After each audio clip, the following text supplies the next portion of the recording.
Latest of those is a Shreveport guy named David Langston. Hey, Mr. David, welcome to Keel. How you doing this morning?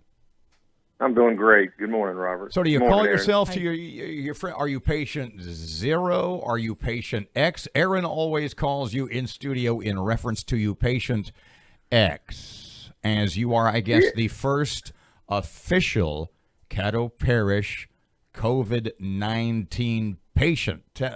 This goes back to early March. Where'd you go? What happened? How do you think you got it? Yeah, it's a notoriety. I wasn't asking for it, that's for sure. I was coming back from a trip through the Atlanta airport on February 21st. And at that time, there was only 15 people in the entire United States that had been positively diagnosed with the COVID-19. So it wasn't on anybody's mind. It wasn't on anybody's, the medical people here in Shreveport sure wasn't thinking it would be here. So I come back on the 21st, and about 5 days later, I went to one of the local quick cares because I was feeling some symptoms and was concerned maybe I had the flu. And that was on February 26th. The doctor tested me for flu, and he felt like the flu test was negative. Was there concern then about travel? I mean, did that even come up? Have you been traveling? I mean, did the COVID travel enter the picture at all? Yeah, it did.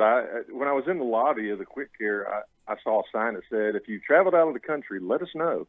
And so I actually wrote on the form and mentioned it to the doctor. I said, this may be a far stretch. I said, but I did travel through the Atlanta airport, and it's like a little foreign city on its own, Mm-hmm. because there's so many people from all over the world going through that hub. And he said, "Oh, that's no big deal. It's really about people that have been out of the country." And I don't blame the doctor for that at all. I mean, it was so few people that had it, you would never have thought, at that point. And your flu test is negative. Yeah, flu test was negative, and had the typical symptoms, that they're talking about with the coronavirus. Had a slight cough. I didn't have much of a cough. I had a headache. I thought I had a little fever. He tested me. I had no fever that day, and so it was just kind of he thought a sinus cold, and so he gave me a steroid shot, which probably helped delay my body's natural immune system to heal itself. And there's some theories out there that maybe it made it manifest itself a little bit worse in me, which ended me up in the hospital for a short visit, but nothing really bad. David, before we move on, what were your symptoms? What made you go to quick care? Well, there was a lot of people with flu in the area still, and I said, I don't want to have the flu and spread the flu around the people. And so I had I thought I had a little fever, and then I also had a headache. I had a slight cough, and I had a little bit of shortness of breath. Nothing big at that point.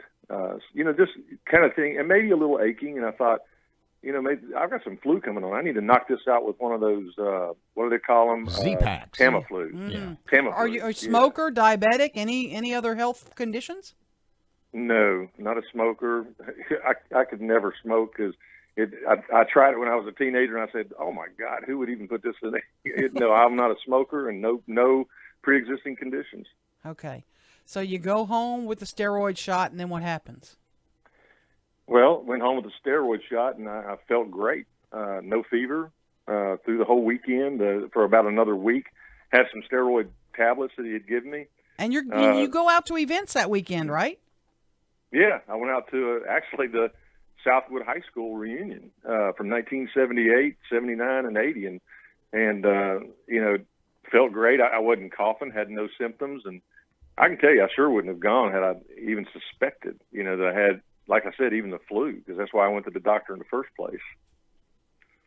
Okay. But fortunately, let me just say this: fortunately, nobody got sick from me that we know of from that reunion interaction, because I did not spend enough time, which, as you'll know, the doctors are saying you really have to have about face-to-face interaction, talking to somebody for about 20 to 30 minutes or more. I think y'all have heard that. Mm-hmm. And that was a 2.5 hour event, and you're going around talking to everybody. So, and because I had no outwardly symptoms, I wasn't coughing and hacking over everybody, Right. So that was fortunate. So you've got what I heard was you've got your social weekend. Everything turns out okay. You're feeling better, but that didn't last too long, right? No, it didn't last long because then that next Wednesday, which was February the 26th, excuse me, not February 26th, March the 4th. March the 4th, I went back to the quick care because I felt bad again. And this time I had a little fever. And he said, let's retest you for the flu. Let's check you for strep throat. They came back negative. Let me do a little chest x-ray on. And I said, okay. He does a chest x-ray, and I'm not feeling really super bad. Just, maybe it's the flu or something going on. So he comes back in there. He says, David, I see something in your left lung that I'm a little suspicious about. And he sent it off to a radiologist, and said, I'm going to have a radiologist kind of look at this x-ray. And he comes back in about 20 minutes later, and he says, radiologist says your lung's clear. He said, now, I didn't go to radiology school, and I'm not a radiologist, and I don't like second guessing somebody with that kind of training, but I see something, and so I'm going to put you on some antibiotics. And so he put me on some antibiotics and sent me home. And just to tell you what happened, 2 days later on a Friday, I started feeling really bad. And I'm at home, and I'm laying on the sofa, and I'm laying in the bed, and I got weaker and weaker, and just started getting pale, having a harder time breathing. Are you worried about COVID-19 now? Are you thinking about it? Well, I kind of thought about it from day one, and mentioned it to the doctor, but again, at this point, even at that point, there was less than 1,000 people in the nation that had it, and nobody in Louisiana. And so in the back of my mind, I even said something to my wife, I sure hope this isn't the coronavirus, and everybody's like, my relatives and everybody's like, shoot, the chances of that, there's no way. You may as well hit the lottery, mister. Yeah. Oh, didn't I? So do you go back to quick care or do you go to the hospital? I went my wife took me to the quick care because I really didn't feel like driving at that point on Monday. And that was what day was that on? March the 9th, Monday, March 9th.